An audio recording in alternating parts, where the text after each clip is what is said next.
من الشیطان الرجیم بسم اللہ الرحمن الرحیم وَلَقَدْ آتَيْنَا مُوسَى الْكِتَابَ وَقَفَّيْنَا مِن بَعْدِهِ بِالرُّسُلِ وَآتَيْنَا عِيسَى ابْنَ مَرْيَمَ الْبَيِّنَاتِ وَأَيَّدْنَاهُ بِرُوحِ الْقُدُسِ فَكُلَّمَا جَاءَكُمْ رَسُولٌ بِمَا لَا تَهْوَىٰ أَنفُسُكُمُ اسْتَكْبَرْتُمْ فَفَرِيقًا كَذَّبْتُمْ وَفَرِيقًا تَقْتُلُونَ۔ بنی اسرائیل کی سرکشی کی بنا پر اللہ تعالیٰ نے ان کی ہدایت کے لیے انبیاء کو بھی مسلسل بھیجا۔ بہت سے انبیاء ان کے درمیان مبعوث ہوئے۔ اسی کی طرف اشارہ ہے کہ وَلَقَدْ آتَيْنَا مُوسَى الْكِتَابَ، اور تحقیق کہ ہم نے موسیٰ علیہ السلام کو کتاب عطا فرمایا تمہاری ہدایت کے لیے، اور اے قوم بنی اسرائیل، ایک دو طریقہ ہم نے تم کو ہدایت کے راستے پر لانے کے لیے اختیار نہیں کیا، بلکہ متعدد طریقے اختیار کیے۔ چنانچہ تمہاری ہدایت کے لیے ہم نے موسیٰ علیہ السلام کو تورات عطا فرمایا، اور پھر اس تورات کی تعلیمات پر عمل پیرا کرنے کے لیے، اس کی ترغیب دلانے کے لیے مسلسل انبیاء کرام علیہم السلام کو بھیجا۔ وَقَفَّيْنَا مِن بَعْدِهِ بِالرُّسُلِ، اور ہم نے پے در پے ان کے بعد بہت سے رسولوں کو بھیجا۔ اس کے بعد پھر سب سے اخیر میں وَآتَيْنَا عِيسَى ابْنَ مَرْيَمَ الْبَيِّنَاتِ، اور سب سے اخیر میں ہم نے حضرت عیسیٰ ابن مریم کو واضح دلائل دے کر اور اسی طریقے سے انجیل دے کر بھیجا۔ وَأَيَّدْنَاهُ بِرُوحِ الْقُدُسِ، اور ہم نے ان کی روح القدس حضرت جبرائیل امین علیہ السلام کے ذریعے سے تائید فرمائی۔ لیکن تمہارا حال یہ تھا کہ فَكُلَّمَا جب بھی کوئی رسول ایسا آتا جو ان کی مرضی کے مطابق پیغام سناتا تو اس کو قبول کر لیتے، لیکن ان کی مرضی کے خلاف اگر کوئی بات بیان کرتا تو یا تو اس نبی کی بات کو ماننے سے صرف یہی نہیں کہ اعراض کرتے، بلکہ اس نبی کو قتل بھی کر دیتے تھے۔ یہ ان سرکش قوموں کا حال تھا۔ أَفَكُلَّمَا جَاءَكُمْ رَسُولٌ بِمَا لَا تَهْوَىٰ أَنفُسُكُمُ اسْتَكْبَرْتُمْ، کیا جب بھی تمہارے پاس کوئی ایسے رسول آئے جو ایسی تعلیمات لے کر آئے جو تمہاری مرضی کے خلاف ہو، تو استکبرتم، تو تم اس سے اعراض کرو گے، اپنے آپ کو بڑا ظاہر کرتے ہوئے،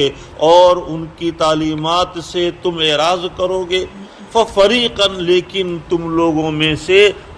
میں سے ایسا ہی، تم لوگوں کی جماعت کے افراد میں نے ایسا ہی کیا۔ فَفَرِيقًا كَذَّبْتُمْ،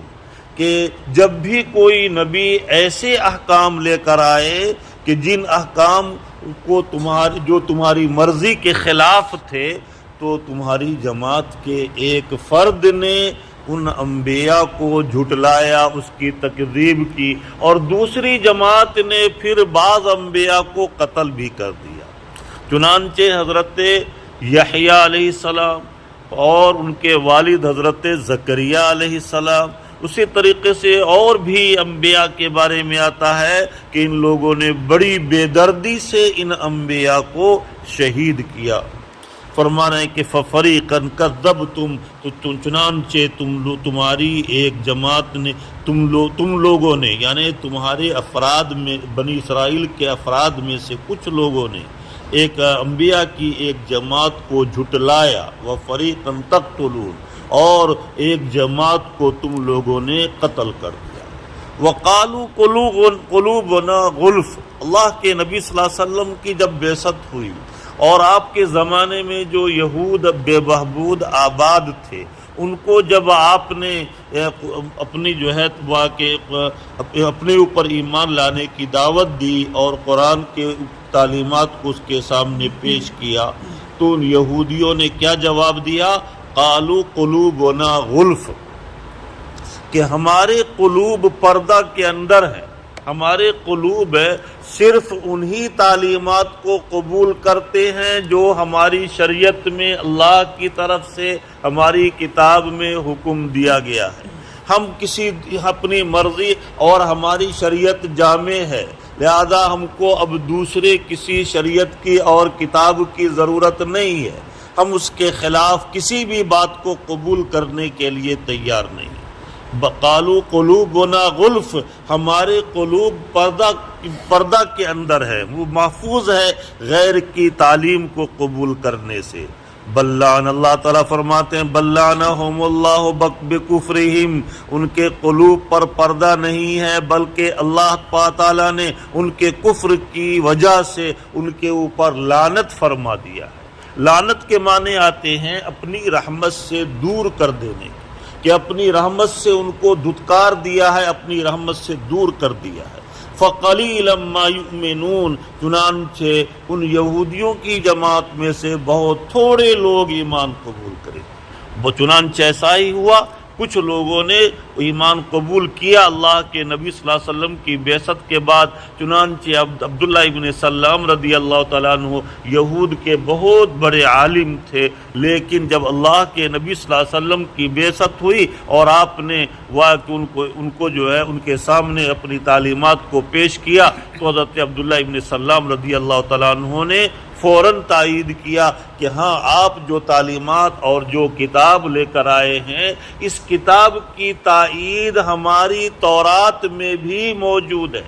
تورات میں بھی یہ تذکرہ آیا ہے کہ آخر زمانہ میں ایک نبی آئیں گے، ان کے یہ اوصاف ہوں گے اور ان کے اوپر اس طرح کی کتاب نازل ہوگی۔ چنانچہ انہوں نے فوراً ایمان قبول کر لیا۔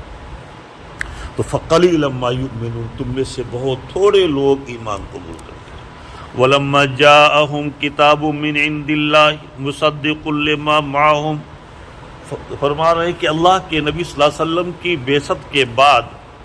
جب اللہ کے نبی صلی اللہ علیہ وسلم کی بعثت سے قبل ان کی کتاب جب ان کو دی گئی، تورات جب نازل ہوا یہ حضرت موسیٰ علیہ السلام کے اوپر، اور موسیٰ علیہ السلام نے اپنی قوم کے سامنے جو تورات پیش کیا، تو تورات میں بھی نبی آخر الزماں صلی اللہ علیہ وسلم کا تذکرہ تھا۔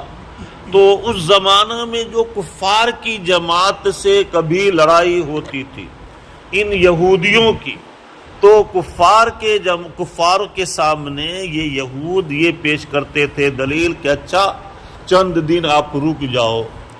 ایک نبی آنے والے ہیں، ان نبی کے ساتھ مل کر وہ ان کے ساتھ ایک کتاب بھی وہ لے کر آئیں گے، وہ جب نبی آئیں گے تو ان کے ساتھ مل کر ہم لوگ ایک ساتھ تمہارے اوپر حملہ کریں گے اور پھر تم بھی جو ہے واقعی ایمان قبول کرنے پر مجبور ہو جاؤ گے۔ لیکن جب وہ کتاب آئی اور اس کتاب کو لے کر اللہ کے نبی صلی اللہ علیہ وسلم تشریف لائے تو ان لوگوں نے اس کتاب کو ماننے اور نبی کے اوپر ایمان لانے سے انکار کر دیا۔ یہ بات ذہن میں رکھیے کہ کوئی بھی نبی کو ماننے والی قوم ہو، وہ کسی بھی آسمانی کتاب پر اس کا ایمان ہو، لیکن جب اللہ کے نبی صلی اللہ علیہ وسلم کی بعثت ہوئی اور آپ نے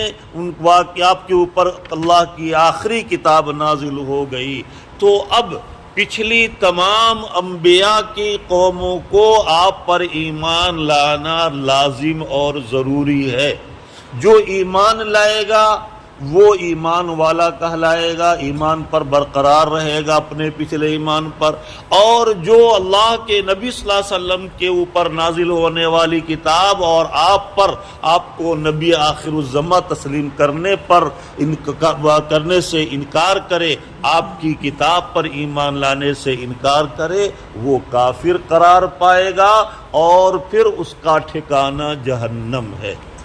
چاہے وہ پوری زندگی دوسرے انبیاء کی کتاب اور دوسرے انبیاء کی شریعت پر عمل کرنے والا کیوں نہ ہو۔ لیکن اللہ کے نبی صلی اللہ علیہ وسلم کی بعثت کے بعد چونکہ پچھلی تمام کتابوں کے احکام منسوخ اور تمام شریعت منسوخ، اس وجہ سے تب اب جو ہے آپ کی شریعت پر ایمان لانا، عمل کرنا، اور آپ کے اوپر آپ کی نبوت، چونکہ پچھلے انبیاء کی نبوت بھی منسوخ، اس وجہ آپ کی نبوت کے بعد، اس وجہ سے آپ کی نبوت کا قائل ہونا، آپ پر ایمان لانا، آپ کی کتاب پر، آپ کی شریعت پر عمل کرنا، یہ فرض اور ضروری، جو بھی انکار کرے گا وہ کافر قرار پائے گا۔ لہذا یہود جو حضرت موسیٰ علیہ السلام کی شریعت کے ماننے والے ہیں، باوجود کہ وہ تورات تعریف شدہ، اب وہ تورات بھی اپنی اصلی حالت میں موجود نہیں، لیکن وہ ان کا دعویٰ یہ ہے کہ ہم جو ہے تورات کے ماننے والے ہیں، لیکن بہرحال ماننے والے ہوں، کچھ بھی ہوں، لیکن جب اللہ کے نبی صلی اللہ علیہ وسلم کی نبوت کا انکار کیا، وہ کافر، اور وہ ابدی اور دائمی طور پر جہنم کی آگ میں جلیں گے۔ اسی طریقے سے حضرت عیسیٰ علیہ السلام کو اپنا نبی ماننے والے، چاہے وہ اپنی کی نبوت کے قائل ہوں اور ان کے اوپر نازل ہونے والی کتاب پر ایمان رکھتے ہوں، لیکن پھر بھی جب اللہ کے نبی صلی اللہ علیہ وسلم کی بعثت ہوئی، آپ پر ایمان نہیں لائے، تو اب جو ہے وہ بھی کافر۔ فرما رہے وَلَمَّا جَاءَهُمْ كِتَابٌ مِّن عِندِ اللَّهِ، اور جب ان یہودیوں کے پاس اللہ کی طرف سے ایک کتاب تورات کی شکل میں نازل ہوئی، مُصَدِّقٌ لِّمَا مَعَهُمْ، جو وَلَمَّا جَاءَهُمْ، اور یہ قرآن کے بارے میں ہے، اور جب ان کے پاس اللہ کی طرف سے ایک کتاب آئی، یعنی قرآن آ گئی، مصدق لما معہم، یہ قرآن جو اللہ کے نبی صلی اللہ علیہ وسلم لے کر آئے ہیں، یہ اس کتابوں کی، ان تعلیمات کی بھی تصدیق کر رہی ہے جو ان کے پاس ہے، یعنی تورات کے اندر بھی وہ کہ قرآن کا تذکرہ ہے، نبی آخر الزمان صلی اللہ علیہ وسلم کا تذکرہ موجود ہے۔ وَقَالُوا مِن قَبْلُ يَسْتَفْتِحُونَ عَلَى الَّذِينَ كَفَرُوا، حالانکہ صورتحال یہ ہے کہ یہ لوگ جو اس سے قبل کافروں کے سامنے جو ہے اپنی کافروں کے سامنے کافروں کے سامنے فتح کا اظہار کرتے ہوئے اس بات کو پیش کرتے تھے کہ بھئی جو ہے کہ ان قریب ہمارے پاس ایک کتاب نازل ہونے والی ہے اور ایک نبی آنے والا ہے، ہم ان کے ذریعے سے تمہارے اوپر غلبہ حاصل کریں گے۔ فرما رہے ہیں کہ وَكَانُوا مِن قَبْلُ يَسْتَفْتِحُونَ عَلَى الَّذِينَ كَفَرُوا، حالانکہ اس سے قبل یہ لوگ کافروں کے اوپر فتح یابی کا دعویٰ کیا کرتے تھے۔ فَلَمَّا جَاءَهُمْ مَا عَرَفُوا كَفَرُوا بِهِ، لیکن جب ان کے پاس وہ تعلیمات آ گئی جس کو ان لوگوں نے تورات میں بتائے ہوئے علامتوں کے ذریعے سے پہچان لیا کہ یہ وہی نبی ہیں اور یہ وہی کتاب ہے جس کا تذکرہ ہماری تورات میں ہمارے نبی کے ذریعے سے اللہ تعالیٰ نے کیا ہے، ان کو اس کا یقین ہو گیا، لیکن پھر بھی انہوں نے فَكَفَرُوا بِهِ، انہوں نے اس کا انکار کیا۔ انکار کی وجہ کیا تھی؟ انکار کی وجہ یہ تھی کہ اللہ تعالیٰ نے ہماری قوم کے کسی فرد کو نبی بنا کر کیوں نہیں بھیجا؟ حضرت ابراہیم علیہ السلام کے دو لڑکے تھے، ایک تو اسماعیل اور دوسرے اسحاق۔ تو حضرت اسماعیل علیہ السلام کی اولاد میں سے کوئی نبوت کا سلسلہ کہ جو ہے موقوف رہا، کوئی نبی نہیں آئے سوائے نبی آخر الزمان صلی اللہ علیہ وسلم کے، اور جتنے بھی انبیاء آئے، حضرت اسحاق علیہ السلام جو ان کے لڑکے حضرت ابراہیم کے دوسرے لڑکے تھے، تو ان کے لڑکے حضرت یعقوب اور حضرت یعقوب کے لڑکے حضرت یوسف، اور ان کے خاندان میں نبوت کا سلسلہ یہ آخر تک رہا، تو برابر مسلسل انبیاء آتے رہے۔ اسی وجہ سے ان یہودیوں کا کہنا تھا کہ ہمارے خاندان میں جو ایک حضرت ابراہیم کے زمانہ سے نبوت کا سلسلہ آ رہا ہے، تو آخر یہ نبی بھی ہمارے خاندان میں کیوں نہیں آئے؟ اگر ہمارے خاندان میں آتے تو ہم ایمان قبول کرتے۔ یہ تو ان کی سرکشی تھی، اور سرکشی والی باتیں تھی، ورنہ حقیقت یہ ہے کہ ختم اللہ علی قلوبہم، اللہ کی طرف سے ان کے قلب پر کفر کی مہر لگا دی گئی تھی۔ اللہ تعالیٰ سے ہمیشہ توفیق کی دعائیں مانگتے رہنا چاہیے، اللہ کی توفیق کے بغیر کچھ بھی نہیں ہوتا، اور کوئی چھوٹا سے چھوٹا کام جو ہے انسان نہیں کر سکتا، چاہنے کے باوجود، اسباب کے میسر ہونے کے باوجود نہیں کر پاتا۔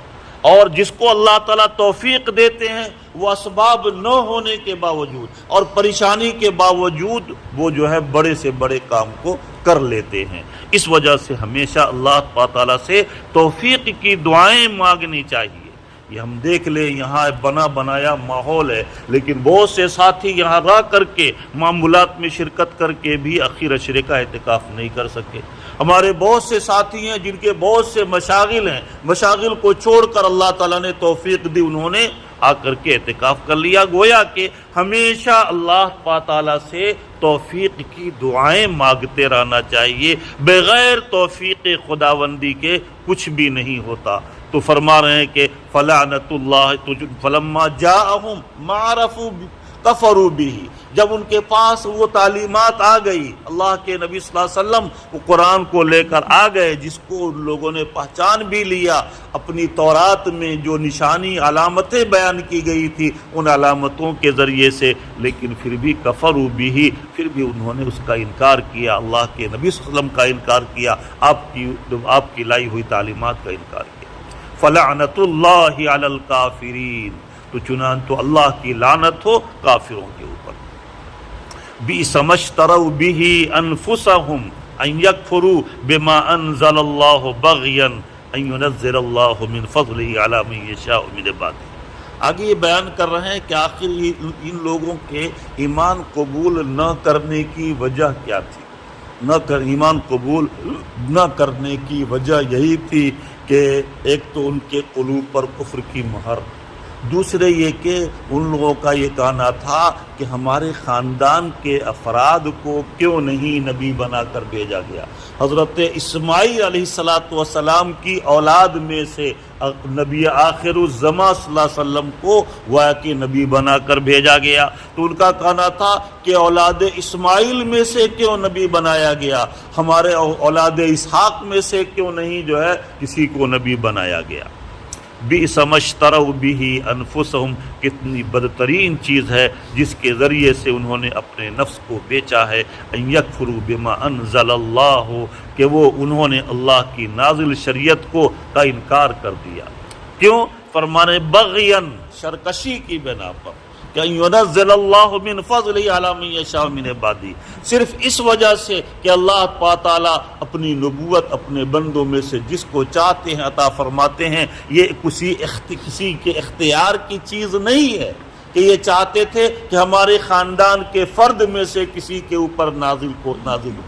تو یہ بندے کے اختیار کی چیز نہیں ہے۔ نبوت یہ کسبی نہیں ہے، یعنی اپنے اختیار ارادے سے اپنی محنت اور مشقت سے حاصل کرنے والی چیز نہیں ہے، یہ تو وہبی ہے۔ یہ اللہ تعالیٰ اپنے بندوں میں سے جس کو منتخب کرتے ہیں، جس کو چاہتے ہیں، اپنے فضل سے یہ چیز عطا فرماتے ہیں۔ فباءوا بغضب علی غضب، چنانچہ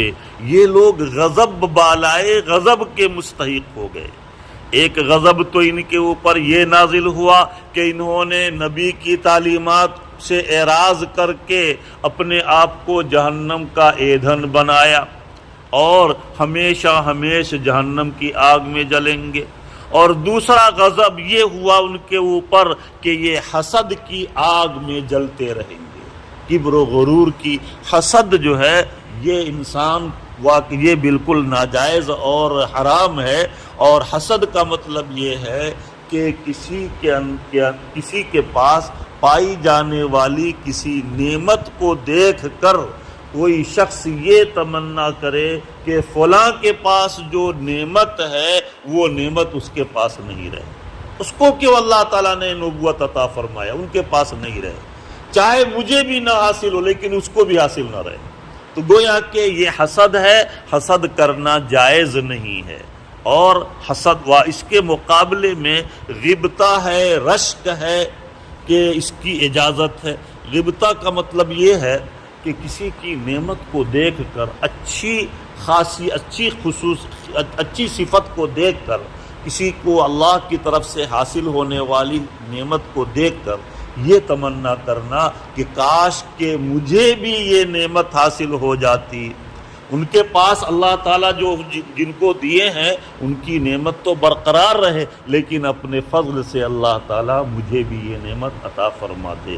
تو یہ تو رشک اس کو کہتے ہیں، غیبتہ کہتے ہیں، یہ تو جائز ہے، لیکن حسد کرنا، کسی کی نعمت کو دیکھ کر جلنا کہ چاہے ہم کو حاصل ہو یا نہ ہو لیکن فلانے کے پاس نہیں رہے، یہ جائز نہیں ہے۔ تو یہ ایک حسد کے وبال میں مبتلا ہو گئے، اور دوسرے کے جو ایک ہمیشہ حسد کی آگ میں جلتے رہیں گے، اور حسد کرنے والے کو کبھی راحت نہیں ملتا۔ دنیا میں بھی بالکل بے چینی کی زندگی گزرتی ہے، چونکہ ان کی خواہش تو پوری ہوگی نہیں کہ اللہ تعالیٰ اب ان کے کہنے سے سب کی نعمت کو چھین کر ان کو ہی دے دیں، یا ان کے کہنے سے دوسرے کی نعمت کو چھین لیں۔ تو ان کی خواہش پوری نہ ہونے کی وجہ سے حسد کی آگ میں ہمیشہ جلتے رہیں گے دنیا میں، اور مرنے کے بعد اس کی وجہ سے جہنم کی آگ میں جلیں گے۔ تو خسرت دنیا والآخرہ، دنیا سے بھی گئے، آخرت سے بھی گئے۔ فرما رہے ہیں کہ فَغْبَاءُوا بِغَضَبٍ عَلَىٰ غَضَبٍ وَلِلْكَافِرِينَ عَذَابٌ مُّهِينٌ، اور کافروں کو رسوا کن عذاب، ذلت والا عذاب بھگتنا پڑے گا۔ دیکھیے جو کافر ہیں، کافر کو انتہائی تکلیف دہ اور ذلیل آمیز اور رسوا کرنے والا اور ذلت والے عذاب میں کافروں کو جہنم کی آگ میں ہمیشہ ہمیشہ ڈالا جائے گا۔ اس کے برخلاف اگر کوئی ایمان والا ہے اور اپنے ایمان کے ساتھ ساتھ اس نے کوئی گناہ کیا ہے، اس گناہ کی وجہ سے اس کے دل پر گناہ کا زنگ لگ گیا ہے، تو اس ایمان والے اور ایمان پر لیکن اس کا خاتمہ ہوا ہے، تو اس ایمان والے کو بھی جہنم کی آگ میں ڈالا جائے گا، لیکن اس کو عذاب مہین نہیں دیا جائے گا، بلکہ ذلت والا عذاب نہیں دیا جائے گا، بلکہ اس کو عذاب ثقل دیا جائے گا، صاف کرنے والا عذاب، یعنی ایسا عذاب دیا جائے گا جس سے اس کے دل کے اوپر جو گناہ کا زنگ لگا ہوا ہے وہ زنگ صرف صاف ہو جائے، اور اس کا دل بالکل جو ہے گناہوں کے زنگ سے پاک صاف ہو کر مزکا، مجلا، مربع ہو جائے۔ لیکن اس سے معلوم ہوا کہ جس نے بھی نیک اعمال کے ذریعے سے اپنے دل کے اوپر محنت کر کے اپنے دل کو پاک صاف کر لیا، گناہوں کے زنگ کو ختم کر لیا، اور ان کا دل مزکا، مصفا ہو گیا دنیا ہی میں، تو پھر ان کو جہنم، ایمان والے کو جہنم کی بھٹی میں ڈالنے کی ضرورت نہیں۔ اور ایمان والے کے دل میں اگر گناہ کا زنگ ہے تو صرف اس زنگ کو صاف کرنے کے لیے ڈالا جائے گا۔ چنانچہ علماء نے لکھا ہے کہ اس کو عذاب بھی معمولی ہوگا، چنانچہ وہ جہنم کی آگ میں ڈالا جائے گا، وہ جل کر کوئلہ بن جائیں گے، ختم ہو جائیں گے، عذاب موقوف ہو جائے گا۔ اس کے بعد پھر اللہ تعالیٰ جب اس کو ایک روایت میں یہ بھی ہے، اس کے بعد جب اس کو جنت میں داخلہ کا وقت آئے گا تو ان کو جو ہے غسل، ایک جنت کے پانی سے غسل کرایا جائے گا، جس کی وجہ سے ان کا جسم بالکل جو ہے انتہائی حسین و جمیل اور خوبصورت ہو جائے گا، اور اس کا پھر وہ پانی پلایا جائے گا، اس سے باطن بھی ان کا پاک صاف ہو جائے گا۔ اب اس کے بعد وہ جنت میں جانے کی ان کے اندر اہلیت ہو جائے گی، لہذا اب اس کے بعد ان کو جنت میں داخل کیا جائے گا۔ معلوم ہوا کہ ایمان والوں کو اگر اپنے برے اعمال کی وجہ سے کوئی عذاب بھی ہوا تو وہ ذلت والا عذاب نہیں ہوگا، بلکہ صرف صفائی والا عذاب ہوگا۔ دونوں میں بہت فرق ہے، لیکن اس امید پر کہ بھئی ہمارے پاس تو ایمان ہے ہی، ہم جتنا گناہ کرتے رہیں کر لیں، اور جتنا گناہ کر سکتے ہوں ہم کرتے رہیں، اور پھر تو ہماری صفائی تو ہو ہی جائے گی، جنت تو ہماری جاگیر ہے ہی، اس امید پر کبھی بھی کسی گناہ کی جرات نہ کی جائے۔ کیوں؟ اس وجہ سے کہ اللہ کے نبی صلی اللہ علیہ وسلم نے فرمایا العبرۃ بالخواتیم، اخیر وقت پر ایمان پر قائم رہے اور ایمان پر خاتمہ ہو، اس کا اعتبار ہے۔ ورنہ بہت سے لمبی لمبی تسبیحات پڑھنے والے اور جو ہے لمبی لمبی نمازیں پڑھنے والے کبھی ایسا ہوتا ہے کہ پوری زندگی انسان شریعت کے احکام پر عمل کرتا رہا، لیکن اخیر میں کوئی ایسا جملہ زبان سے نکل گیا جس کی وجہ سے کفر کوا کہ جو ہے کہ ایمان سے نکل گئے اور کفر کے اندر داخل ہو گئے، پوری زندگی کی عبادت خاک میں مل گئی، اور پھر کافر پوری زندگی عبادت کرنے، اللہ کی عبادت اور طاعت والی زندگی گزارنے کے باوجود آخر میں کافر بن کر مرے اور جہنم کے ایندھن ہمیشہ ہمیشہ کے لیے بن گئے۔ اللہ ایسا بھی ہوتا ہے، اللہ تعالی ہم سب کی حفاظت فرمائے۔ اسی وجہ سے جب تک ایمان پر خاتمہ نہ ہو جائے ہمیشہ ڈرتے رہنا چاہیے۔ تو فرما رہے ہیں کہ وَإِذَا قِيلَ لَهُمْ وَلِلْكَافِرِينَ عَذَابٌ مُّهِينٌ، کافروں کے لیے رسوا کن عذاب۔ وَإِذَا قِيلَ لَهُمْ آمِنُوا بِمَا أَنزَلَ اللَّهُ قَالُوا نُؤْمِنُ بِمَا أُنزِلَ عَلَيْنَا وَيَكْفُرُونَ بِمَا وَرَاءَهُ، اور جب ان یہودیوں سے کہا جاتا ہے کہ تم ایمان لے آؤ ان تعلیمات پر جو اللہ تعالیٰ نے نازل کیا ہے، اس کتاب پر جو اللہ تعالیٰ نے نازل کیا ہے، تو یہ یہود کیا کہتے ہیں؟ قالوا نؤمن بما انزل علینا، ہم تو بس اپنے اوپر نازل ہونے والی شریعت اور کتاب پر ہی ایمان ہمارا رہے گا، ہم اب تورات کے علاوہ دوسری کوئی کتاب ہمارے لیے ہم دوسری کسی کتاب کی ہم کو ضرورت ہی نہیں ہے، یہی ہماری نجات کے لیے کافی ہے، ہم تو تورات کو ہی مانتے ہیں، تورات کے علاوہ نہ ہم کسی دوسری کتاب کو مانیں گے نہ ہم کسی دوسرے نبی کو مانیں گے۔ اسی کو بیان کر رہے ہیں کہ جب ان سے کہا جاتا کہ یہودیوں سے کہ تم ان تعلیمات پر ایمان لے آؤ جس کو اللہ تعالیٰ نے نازل کیا ہے، یعنی قرآن پر اور نبی آخر الزمان صلی اللہ علیہ وسلم پر، تو قالوا ان لوگوں نے کہا کہ نؤمن بما انزل علینا، ہم تو صرف انہی کتابوں پر ایمان رکھتے ہیں جو ہمارے اوپر نازل کیا گیا ہے، وَيَكْفُرُونَ بِمَا وَرَاءَهُ، اور اس کے علاوہ جتنی کتابیں ہیں اس کا انکار کرتے ہیں، ہم کسی کتاب پر ایمان نہیں لاتے، ہماری نجات کے لیے یہی کتاب یعنی تورات ہی کافی ہے۔ وَهُوَ الْحَقُّ، حالانکہ یہ کتاب جو نازل کیا گیا ہے، یہ قرآن یہ برحق ہے، مصدقا لما معہم، اس قرآن میں اس تورات کی بھی تصدیق اور تائید اور تصویب موجود ہے جو تورات ان کے اوپر نازل کیا گیا ہے۔ تورات میں قرآن کا تذکرہ ہے اور قرآن میں تورات کا تذکرہ ہے، تورات میں وہ نبی آخر الزمان صلی اللہ علیہ وسلم کے اوصاف کا بیان ہے اور قرآن میں حضرت موسیٰ علیہ السلام کا تذکرہ ان کے اوصاف کا بیان ہے، لیکن اس کے باوجود ایک دوسرے کی تائید کر رہی ہے، لیکن اس کے باوجود محض شرکشی کی بنا پر ان لوگوں نے ایمان کو قرآن پر ایمان لانے سے انکار کیا۔ کیوں؟ اس وجہ سے کہ ختم اللہ علی قلوبہم، اللہ تعالیٰ نے ان کے قلب پر کفر کی مہر لگا دی تھی۔ ثم فرما رہے ہیں کہ قل فلم مصدقا لما معہم، فرما رہے ہیں کہ اے تو ان کا یہ کہنا تھا کہ ہماری نجات کے لیے یہ تورات کافی ہے، تو اللہ کی طرف سے الزامی جواب دیا جا رہا ہے کہ اے اللہ کے نبی صلی اللہ علیہ وسلم آپ ان سے پوچھئے کہ فَلِمَ تَقْتُلُونَ أَنْبِيَاءَ اللَّهِ مِنْ قَبْلُ إِن كُنْتُم مُؤْمِنِينَ،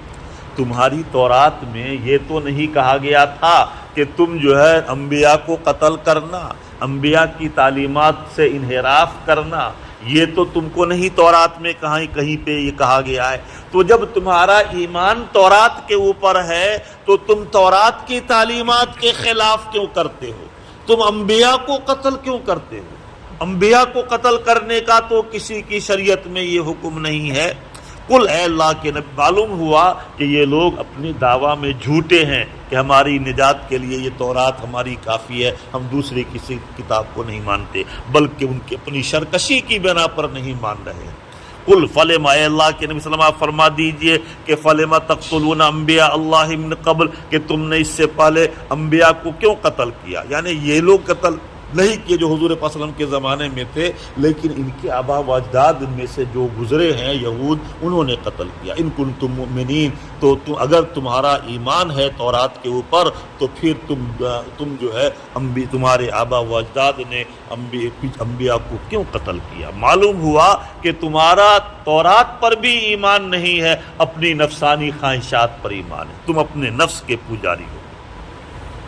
وَلَقَدْ جَاءَكُم مُوسَىٰ بِالْبَيِّنَاتِ ثُمَّ اتَّخَذْتُمُ الْعِجْلَ مِن بَعْدِهِ وَأَنْتُمْ ظَالِمُونَ۔ تحقیق کہ تمہارے پاس موسیٰ علیہ السلام واضح دلائل لے کر آئے، تورات لے کر آئے، اور اللہ کی طرف سے ایک نشانیاں ان کو دی گئی، معجزات دیے گئے، 9 معجزے حضرت موسیٰ علیہ السلام کو دیے گئے، لیکن اس کے باوجود پھر تم لوگوں نے کیا کیا؟ ثُمَّ اتَّخَذْتُمُ الْعِجْلَ مِن بَعْدِهِ، پھر بھی اتنے سارے معجزات اور تورات جیسی عظیم کتاب کے باوجود تم نے کیا کیا؟ گوسالے کو، بچھڑے کو اپنا معبود بنایا۔ یہ آخر تم کو کہاں سے جو ہے کون سی تمہاری کتاب میں گوسالے کی پوجا کرنے اور بچھڑے کی پوجا کرنے کا حکم دیا گیا تھا؟ ثم اتخذتم العجل من بعدہ، پھر تم لوگوں نے بچھڑے کو اس کے بعد اپنا معبود بنایا۔ وانتم ظالمون، اس حال میں کہ تم اپنے نفس کے اوپر ظلم کر رکھے تھے۔ معلوم ہوا کہ یہ تمہاری سرکشی کی بنا پر قرآن کے اوپر ایمان قبول کرنے سے بھی انحراف اور انکار، یہ تورات کی جامعیت کی بنا پر نہیں، تمہاری سرکشی کی بنا پر۔ وَإِذْ أَخَذْنَا مِيثَاقَكُمْ وَرَفَعْنَا فَوْقَكُمُ الطُّورَ، اس سے پہلے بھی یہ بات آ چکی ہے کہ جب حضرت موسیٰ علیہ السلام کو تورات دیا گیا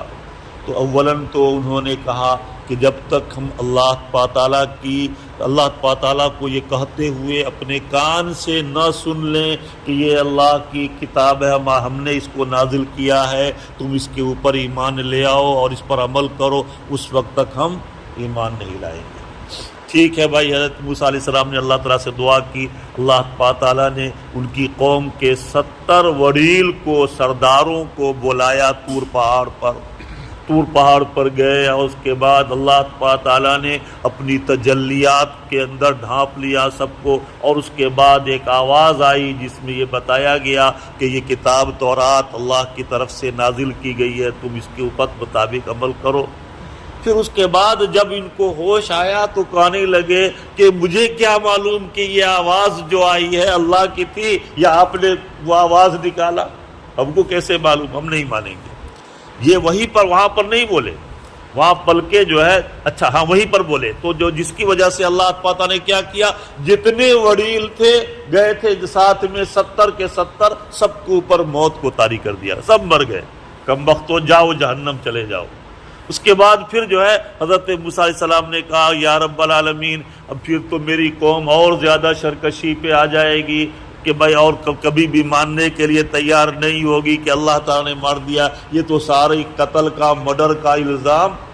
میرے اوپر ہی آ جائے گا کہ بھائی تم نے ہی سب کو قتل کیا ہے، میرے لیے پریشانی ہو جائے گی۔ تو چنانچہ آپ ان کو زندہ کر دیجیے۔ اللہ تعالیٰ نے پھر زندہ کر دیا حضرت موسیٰ علیہ السلام کی درخواست پر۔ اس کے بعد جب یہ لوگ آئے اپنے قبیلے میں تو ان لوگوں نے کہا کہ نہیں، ہم تو بعض کتاب پر جو ہماری مرضی کے مطابق ہم اس پر ایمان لائیں گے، سب کو نہیں مانیں گے۔ چلیے جب آپ کہتے ہیں تو اولاً تو یہ کہ یہ کہنے والے کون تھے ہم نے تو دیکھا نہیں، اپنی آنکھوں سے دیکھ لیں گے تب ایمان لائیں گے سب پر، ورنہ ہم چند احکام پر ان کو مانتے ہیں اور باقی تمام احکام کا انکار کرتے ہیں۔ چنانچہ اللہ تعالیٰ نے کیا کیا، اسی کا تذکر آگے یہاں آ رہا ہے۔ اللہ تعالیٰ نے حضرت جبرائیل کو بھیجا کہ جاؤ طور پہاڑ کی بڑی سی چٹان کو اٹھا کر اور ان یہودیوں کے اوپر جو ہے واقع ان یہودیوں کے اوپر اٹھا لو، اور اس کے بعد پھر حضرت ان سے کہا گیا کہ اب بولو تم جو ہے تورات پر پورے طور پر عمل کرو گے یا نہیں،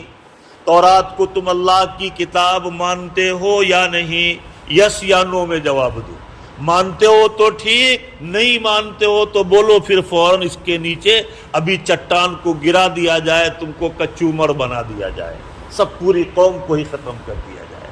ڈر کے مارے سب کرنے لگے نہیں ہم مانتے ہیں، سمعنا، اور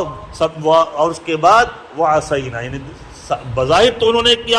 نے کہا کہ بھائی ہاں ٹھیک ہے ہم اس بات کو سنتے ہیں، ہم اس کو مانیں گے، مان لیے ہم، اور اس کے بعد دل میں انہوں نے کہا وعصینا، ہم تو پھر ابھی تو مان لیا ہے لیکن پھر بھی تو بعد میں تو پھر نہیں یہ مانیں گے، ہم ابھی صرف جو ہے اس پتھر کے ڈر سے، اس عذاب کے ڈر سے ہم نے مان لیا ہے، بعد میں تو ماننے والے ہم ہیں نہیں۔ بہرحال اسی کا تذکرہ، ان کی اتنی شرکش قوم تھی کہ کتنوں سخت سے سخت عذاب ان کے اوپر نازل کیا جاتا پھر بھی ان کے دل پر اس کا اثر نہیں پڑتا تھا، ان کی کجروی کی بنا پر۔ اسی کو بیان کر رہے ہیں کہ وَإِذْ أَخَذْنَا مِيثَاقَكُمْ، اور وہ وقت یاد کرنے کے قابل ہے اے بنی اسرائیل کہ ہم نے تم سے پختہ عہد لیا، وَرَفَعْنَا فَوْقَكُمُ الطُّورَ، اور ہم نے تمہارے اوپر طور پہاڑ کی چٹان کو اٹھا دیا، اور کہا خُذُوا مَا آتَيْنَاكُمْ بِقُوَّةٍ وَاسْمَعُوا، کہ ہم نے جو بھی تورات کی شکل میں احکام نازل کیے ہیں اس کو مضبوطی سے تھام لو، واسمعوا، اور اس کو تم جو ہے قبولیت کا سماع سنو، یعنی اس کو سنو اور اس کے مطابق عمل کرو۔ قالوا، چنانچہ قوم بنی اسرائیل نے کہا کہ سمعنا، ان لوگوں نے اس وقت تو کہا دیا کہ ہاں ٹھیک ہے ہم نے اس کی قبول کیا اور قبولیت کا سماع سنا، اور اس کے بعد پھر جو ہے ہم اس پر عمل کریں گے اس طریقے سے، لیکن دل سے اندر سے کہا وعصینا، ہم تو بعد میں پھر وہی نافرمانی کرنے والے ہیں، ہم اس پر عمل کرنے والے نہیں ہیں۔ وَأُشْرِبُوا فِي قُلُوبِهِمُ الْعِجْلَ، اور ان یہودیوں کے دل میں بچھڑے کی محبت کو اور اس وَبِكُفْرِهِمْ اور ان تعلیمات کے انکار کو ڈال دیا گیا، ان کو اچھا معلوم ہوا کہ بچھڑے کی محبت ان کے دل میں ڈال دی گئی، چنانچہ ان لوگوں نے اس سونے کا کو پگھلا کر کے اس کا بچھڑا بنایا، اور بچھڑا بنا کر کے پھر اس کے منہ میں وہ مٹی ڈال دی جس کو سامری نے یعنی موسیٰ ابن ظفر نے حضرت جبرائیل علیہ السلام کی گھوڑی کے قدم کے نیچے سے لے لیا، چونکہ حضرت جبرائیل علیہ السلام کی گھوڑی جہاں پر قدم رکھتی تھی وہ واقع جو ہے وہاں کی مٹی میں حیات کی تاثیر ہوتی تھی، سبزہ نکل آتا تھا ریت کے اوپر بھی، اسی وجہ سے سامری سمجھ گیا کہ اس میں حیات کی تاثیر ہے، تو چنانچہ اس نے وہ مٹی لے لیا تھا، اور اسی مٹی کو جب سونے کا بچھڑا سامری نے بنایا تو مٹی کو منہ میں ڈال دیا اس بچھڑے کے، اب منہ میں ڈالا تو وہ سونے کا بچھڑا کود پھاد کرنے لگا، زندہ ہو گیا، اور اس کے بعد وہ کود پھاد کرنے لگا۔ چنانچہ سامری نے کہا اپنی قوم کے لوگوں سے کہ بھائی ھذا الہنا و الہ موسیٰ، یہ ہمارا بھی معبود ہے اور موسیٰ علیہ السلام کے بھی معبود ہے۔ موسیٰ علیہ السلام کو معلوم نہیں ہے، اسی وجہ سے وہ طور پہاڑ پر اپنے معبود کو تلاشنے گئے ہیں، ان کو معلوم ہو جائے تو وہ بھی آ کر کے اسی کی پوجا کریں۔ قُلْ بِئْسَ مَا يَأْمُرُكُمْ بِهِ ایمانکم، اے اللہ کے نبی صلی اللہ علیہ وسلم آپ فرما دیجئے کہ کتنی بری چیز ہے یہ کتنی بری چیز ہے جس کا تم کو تمہارا ایمان حکم دے رہا ہے کہ بھئی جو ہے تم ڈر کے عذاب کو دیکھ کر ڈر کے عذاب سے بچنے کے لیے تو اقرار کرتے ہو اور پھر انحراف کرتے ہو۔ ان کنتم مؤمنین، اگر تم مومن ہو تو تمہارا یہ کتنا بدترین عمل ہے کہ تم تورات پر ایمان رکھتے ہو اور تورات میں کہیں پر بچھڑے کی پوجا کا حکم نہیں، لیکن تم جو ہے پھر جو ہے بچھڑے کی پوجا کرتے ہو، اور اسی طریقے سے ان تورات کی تعلیمات سے بھی تمہارا دعویٰ تو یہ ہے کہ تورات ہماری نجات کے لیے عمل کے لیے کافی ہے، لیکن صحیح صورتحال یہ ہے کہ تورات پر بھی تمہارا عمل نہیں ہے۔ اللہ تعالیٰ ہمیں اور آپ کو اپنی رضا اور محبت نصیب فرمائے، ماہ مبارک کی قدردانی کی توفیق عطا فرمائے۔